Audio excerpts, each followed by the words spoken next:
le thème qui a été soumis à notre étude est le suivant: il est ressuscité. Il est ressuscité. Vous savez, ce thème si profond est le fondement même du christianisme. C'est aussi ce qui nous donne en tant que chrétiens le droit de citer sur cette terre maudite à cause du péché. La résurrection de Christ a été depuis des siècles contestée. Du temps de l'apôtre Paul, en 1 Corinthiens, le chapitre 15, le verset 12 à 20, on le voit en train de défendre avec ferveur la résurrection de Christ en disant ceci: si Christ n'est pas ressuscité, notre foi est donc vaine. Et tous les prédicateurs sur Christ sont des menteurs. Nous tous. Si Christ n'est pas ressuscité, nous n'avons pas le droit de nous asseoir ici. Nous sommes en train de perdre notre temps. Mais ce que je voudrais vous rappeler, c'est que Christ est ressuscité. Amen. C'est un rappel, vous le savez déjà. Notre Jésus est ressuscité. En lisant et en relisant le thème, il est ressuscité, on comprend tout de suite qu'il s'agit bien d'une personne et non un groupe de personnes qui auraient existé dans le temps. Si plusieurs se sont présentés comme étant celui qui devrait venir, le Ouai, lui seul est mort et est ressuscité 3 jours plus tard. Oui, la seule raison pour laquelle on ne dit pas ils sont ressuscités, c'est parce qu'ils sont là-bas encore. Ils sont encore là-bas. Le Dieu que nous servons, le Dieu à qui nous avons dédié notre vie et notre jeunesse, il est ressuscité. Partout où je passe, je le dis, ce n'est pas parce que mon père était pasteur que je suis devenu pasteur. Non, ce n'est pas parce que. C'est vrai, le fait de vivre dans une maison pastorale nous a influencés, nous a mis sur le droit chemin. Mais au contact de la puissance de l'évangile, ma vie a été totalement transformée. Et ni un ange, ni un démon, ni un archange, aucun homme, ni dans le ciel, sur terre, sous la terre, ne pourra me faire croire le contraire. Mon Jésus est ressuscité. Frères et sœurs, si vous le croyez, vous devez le croire encore davantage.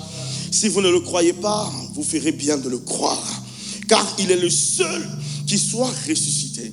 Mais écoutez, avant de parler de la résurrection, il est entré là-bas.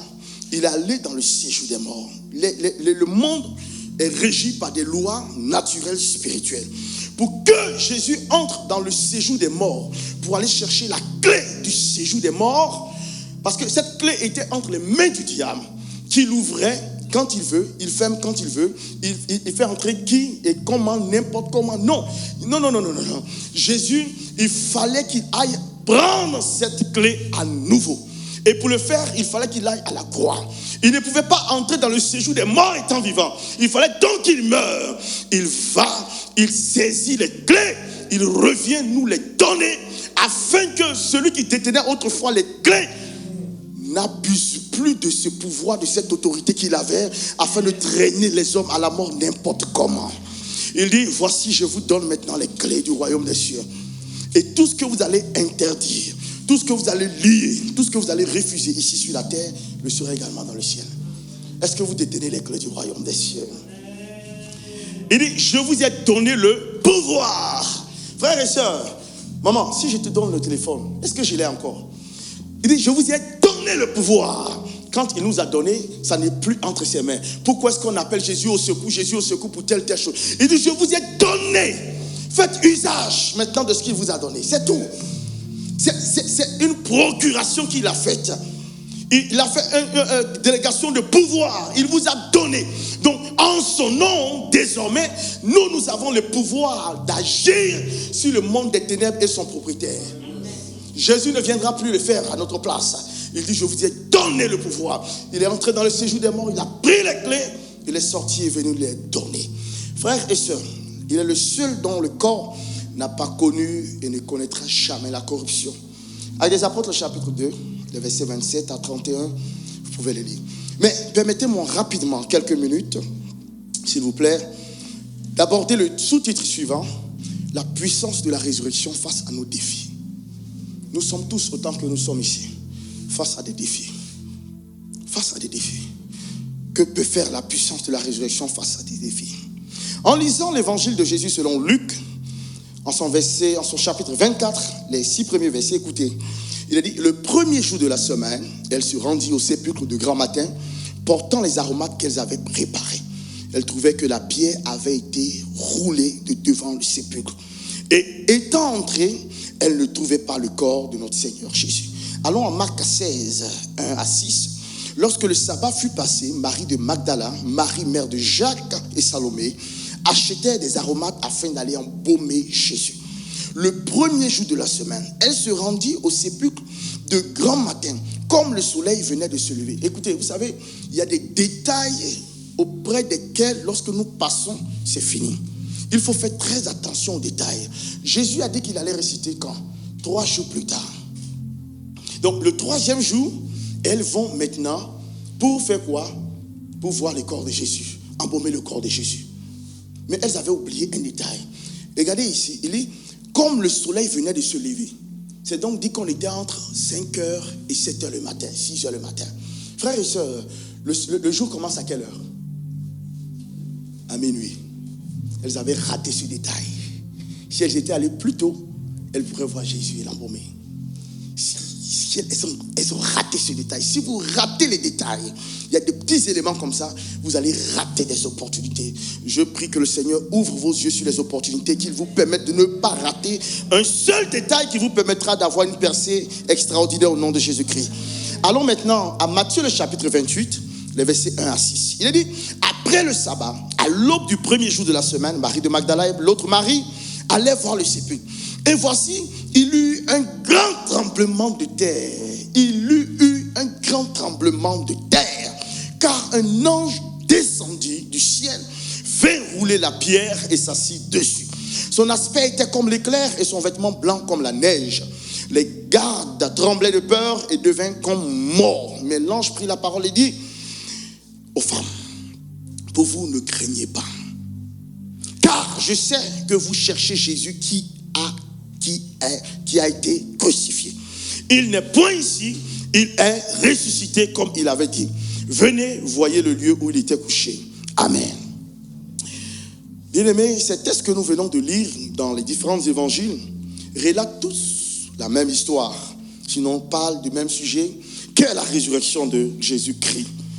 De manière implicite, l'on voit tout de suite apparaître la puissance de la résurrection de Christ face au défi ici qui était la mort. Si nous avons commencé la lecture par les évangiles de Luc jusqu'à celui de Matthieu, c'est enfin de mieux apprécier et décrire la puissance agissante de Dieu capable de rendre mort la vie et transformer toute situation. Mais je voudrais que nous puissions comprendre qu'est-ce qu'un défi. Qu'est-ce qu'un défi? Le défi, parler de défi reviendrait à parler de challenge, de blocage auquel a fait et fait face toute civilisation ou génération depuis la fondation du monde. C'est aussi un obstacle qu'un groupe de personnes doit surmonter. C'est dire qu'un défi, c'est quelque chose qui nous empêche de passer d'un point A à un point B. Sachez-le, les diverses réalités qui affligent les personnes dans la société sont également celles qui affectent l'Église aujourd'hui. Car bien que nous ne soyons plus du monde, nous restons tout de même dans le monde avec son système bizarre et erroné. Il peut s'agir de difficultés plus ou moins grandes et l'Église n'en est pas épargnée. On peut citer la stérilité dans les entrailles et même dans n'importe quel domaine de nos vies. On peut parler du célibat, le chômage, la pauvreté, esprit des familles, ceci, cela, mari de nuit, femme de nuit. Toutes ces choses sont des défis que bien des frères et sœurs dans l'église, je ne parle pas du dehors de l'église, dans l'église rencontrent comme situation. Dans notre texte lu, le défi devant Jésus-Christ, dans le défi que Jésus avait rencontré, c'était la mort. La mort qui est le point final des hommes n'a pas pu arrêter le Seigneur Jésus-Christ. La mort qui est le point final des hommes n'a pas pu arrêter le Seigneur Jésus-Christ. C'est-à-dire que son corps n'a pas connu la corruption. Après 3 jours, il ressuscite. humainement parlant, impensable. Ce n'est même pas possible que quelqu'un qui soit mort depuis 3 jours, c'est maintenant que les femmes venaient l'embaumer, ne puisse pas connaître la décomposition, la corruption, la putréfaction. Non, ce n'est pas possible. Mais je vous dis, ce qui s'est passé, c'est qu'il est allé, les anges, toute l'armée des cieux attendaient le signal donné par Dieu le Père. Lorsqu'il allait saisir, prendre, vaincre celui qui se disait propriétaire du royaume des ténèbres, le vaincre et prendre la clé, à ce signal, la puissance de la résurrection viendrait maintenant le saisir et le faire sortir. Frères et sœurs, qu'est-ce que la puissance de la résurrection? C'est une puissance inimaginable pour l'homme. C'est la toute puissance de Dieu lui-même. Dans l'épître aux Éphésiens, l'apôtre Paul nous montre cette puissance qui a ressuscité Jésus-Christ d'entre les morts comme la mesure la plus grande de la puissance de Dieu. Il parle de l'extraordinaire grandeur de la puissance qu'il a déployée dans toute sa force en la faisant agir dans le Christ qu'il a ressuscité d'entre les morts. Vous savez, Christ était là-bas en train de faire le travail, attendant le signal donné par le Père. Et Dieu maintenant déploie sa toute puissance. On dit qu'il a déployé comme un souffle, comme une force, comme un cortège du ciel qui descend dans le séjour des morts afin d'aller chercher Jésus-Christ intact et le ramener à la vie. Pour que toi et moi nous ayons de l'espoir. Pour que toi et moi nous soyons heureux. Pour que toi et moi nous vaincrons le péché. Pour que toi et moi nous ayons la victoire sur le monde et son système. Pour que toi et moi nous ayons la victoire sur la maladie, sur la mort précoce, sur toutes les œuvres des ténèbres. C'est pour ça qu'il allait prendre les clés et en sortir victorieux. Éphésiens le chapitre 1, verset 18 à 23. Vous savez, tout ce que le grec connaît comme terme désignant la force, des mots qui sont entrés même par francisation dans notre langue, comme dynamite, énergie, tout ce qu'il possède comme hyper et méga pour renforcer une idée, il semble l'avoir accumulé là pour nous donner une idée lointaine de la puissance infinie de notre Dieu. C'est cette puissance que Dieu a déployée en Christ en le ressuscitant des morts. Waouh! Comme la bombe atomique tombée sur Hiroshima a révélé au monde la puissance infinie et insoupçonnée cachée derrière la matière apparemment inerte. La résurrection du Christ a révélé à l'humanité la puissance de Dieu. Oh. La résurrection de Christ a démontré au monde, à l'humanité, la puissance de Dieu. J'ai bien envie de dire que ces gens la savaient. Raison pour laquelle on le met dans un gros trou. On prend une pierre que personne ne peut rouler. En plus de cela, on met encore des geôliers devant pour garder et surveiller. Lorsqu'à l'annonce de cette résurrection, les geôliers viennent faire le compte rendu. On dit, hey, allez, pliez vos bagages, fuyez très rapidement. Dites que les disciples de Jésus sont venus voler le corps. Sinon, on va faire comment? On va faire comment? Vous savez, tant que la puissance de la résurrection habite en nous, nous sommes instoppables. Lorsqu'ils vont prendre Paul et Silas, ils vont les bastonner correctement. On les saisit, on les met en prison. En attente de jugement, on les met avec des escouades, des gardes. 4 ici, 4 ici, 4 ici, 4 ici. On prend encore ces menottes-là en bois qu'ils avaient autrefois pour bloquer les pieds, bloquer les mains. Ils sont liés. Mais attendez, des gens que vous avez battus, vous avez frappé correctement. Peut-être même que d'autres ont eu le pied cassé. Pourquoi est-ce qu'on a besoin encore de faire tous ces manèges? Pourquoi on a besoin encore de prendre tous ces gardes? Pourquoi? Parce qu'ils savaient que ces hommes-là, remplis de la puissance du Saint-Esprit, n'étaient plus ceux qu'ils avaient connus au départ. Ce n'étaient plus les mêmes. Lorsque la puissance de la résurrection agit en nous, frères et sœurs, le royaume de Dieu s'établit sur la terre.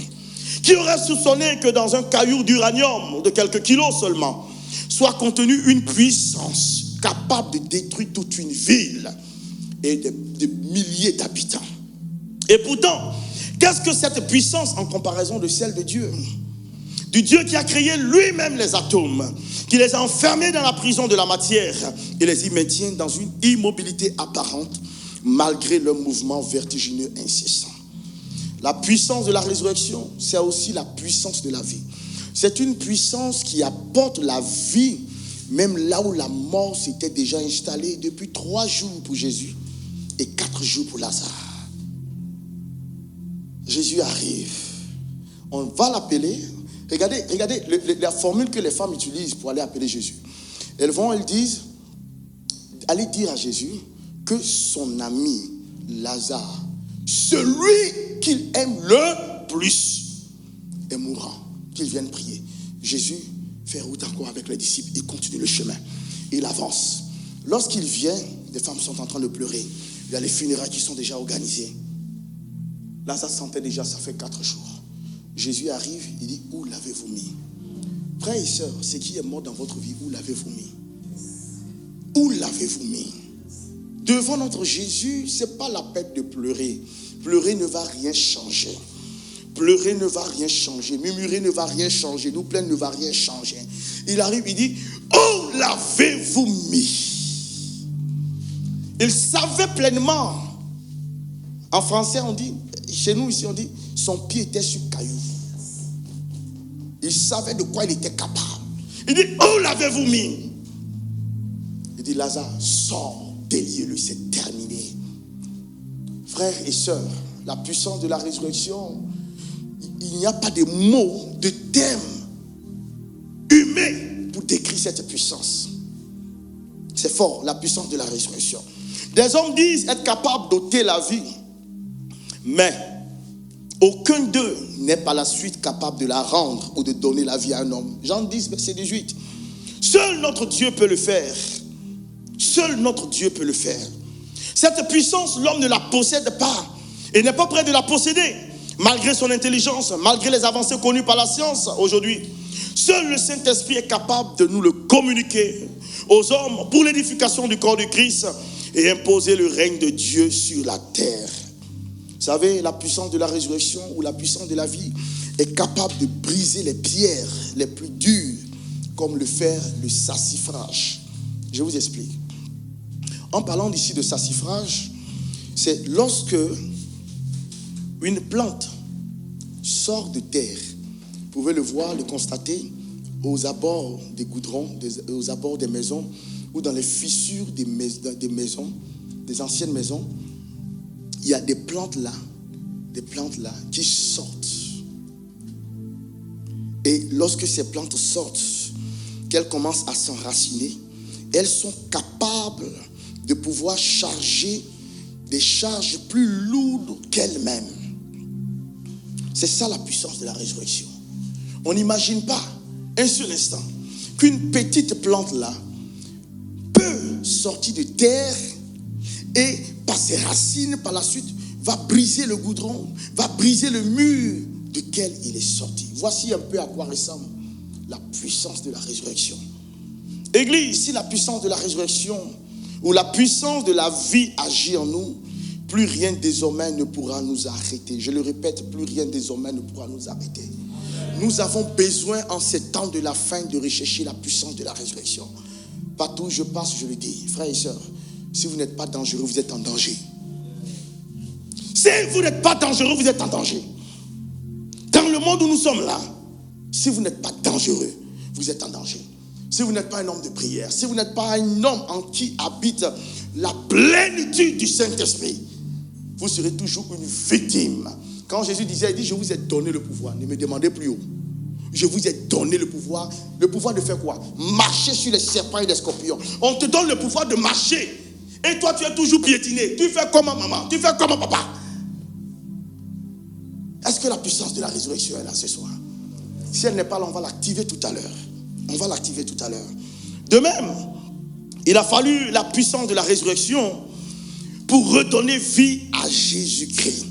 Il te faut, face à tes défis, il te faut la puissance de la résurrection. Le mot puissance se traduit par le grec par dunamis, ou dynamite, ou encore dynamo. Dunamos. Le dunamis, c'est la puissance inhérente de Dieu. Cette puissance qui n'a besoin d'aucun générateur pour se recharger. Le seul générateur, c'est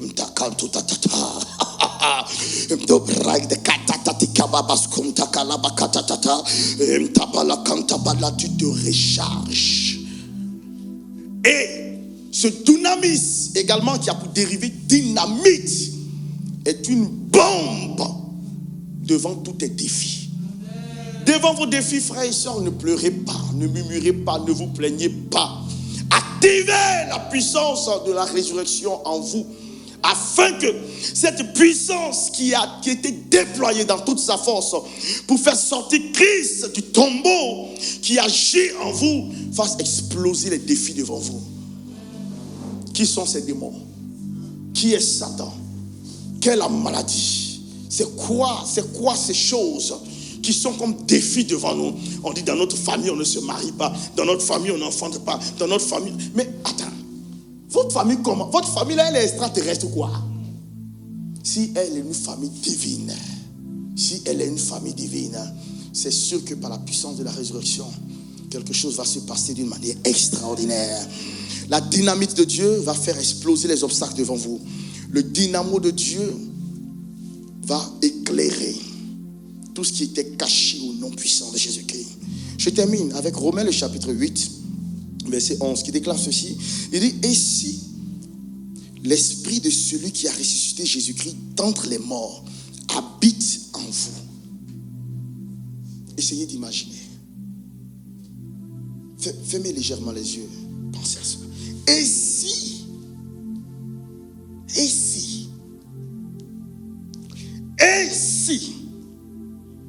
la puissance de celui qui a ressuscité Jésus-Christ d'entre les morts habite en vous.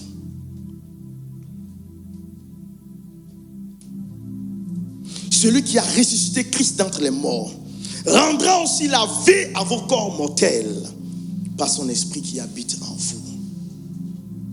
C'est la raison pour laquelle Jésus va dire à ses disciples, après son ascension, il a dit, ne vous éloignez pas de Jérusalem. Restez là, ne vous éloignez pas de Jérusalem. Attendez, ne vous éloignez pas. Sous peu, vous recevrez une puissance. Le Saint-Esprit survenant sur vous, et vous serez mes témoins dans la Judée, dans toute la Samarie, jusqu'aux extrémités de la terre. Sans cette puissance, l'Église n'est rien. Cette puissance, nous l'avons reçue parce que Christ est mort et il est ressuscité. D'autres sont encore en train d'attendre la résurrection de leur Christ. D'autres sont encore en train d'espérer à un quelconque retour humain de leur Christ. Pour nous là, il est déjà ressuscité. Les hommes l'ont vu. La terre a attesté. Et il est monté au ciel en train d'intercéder pour toi et moi. Et ici, cette puissance habite également en toi. J'imagine un peu, frères et sœurs, vous savez, le fait de savoir qu'on a quelque chose change nos attitudes.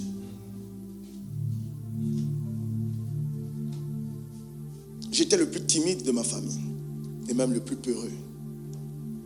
Mais à cause de la connaissance que j'ai du don de Dieu en moi,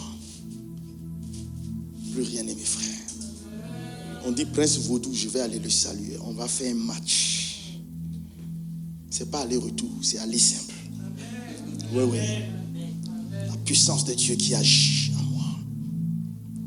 Et si la puissance de celui qui a resté Jésus-Christ d'entre les morts habite en vous.